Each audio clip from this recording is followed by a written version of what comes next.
Hi, my name is Campbell Lovett, Conference Minister of the Michigan Conference United Church of Christ, and this is the first installment of what we're calling Faith for Thought. As I visit our churches in the Michigan Conference, what I find is in our relationship of autonomy and covenant, most of our local churches have the idea of autonomy or independence worked out. What we're still working on getting our heads around is a sense of the covenant that holds us together. Last week I attended a historical council meeting at our national setting offices in Cleveland, and I was reminded of the great tenets of our faith and our long history of work toward the union of our diverse denominations that led to the formation of the United Church of Christ in 1957.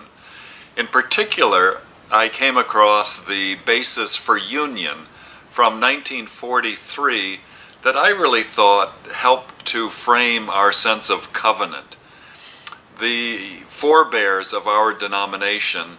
really were working on a dream of Christian union, not simply merger, as the Congregationalists called it, but church union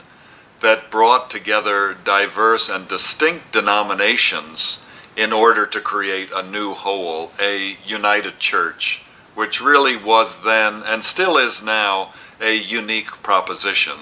And I want to share with you from the preamble of the Basis for Union in 1943,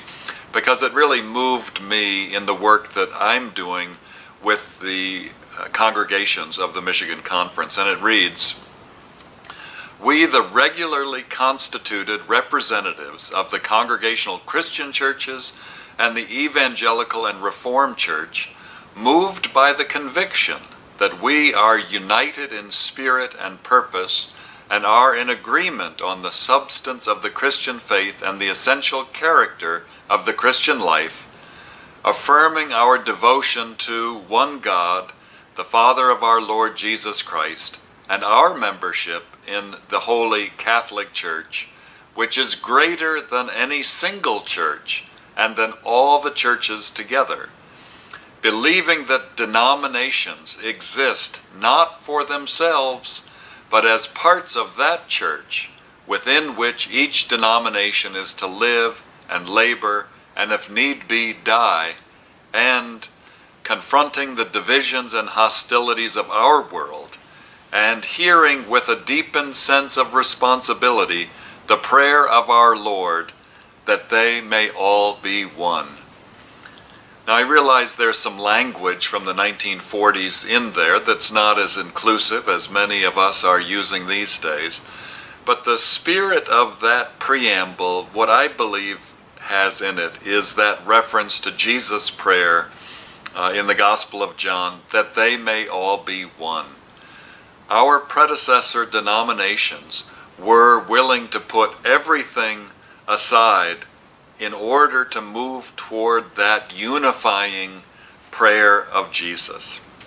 That is the piece of the covenant for me that is so important, that we realize that there's something that holds us together that's greater than what we can do by ourselves. And so I wanted to share with you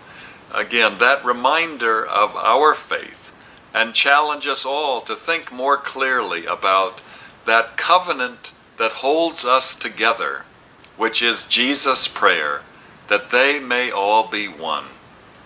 I hope in the weeks and months ahead, as we reflect upon that covenant, we may feel stronger in our ties and more unified in our denominational identity. And I look forward to sharing more with you in the weeks ahead. Thank you, and God bless.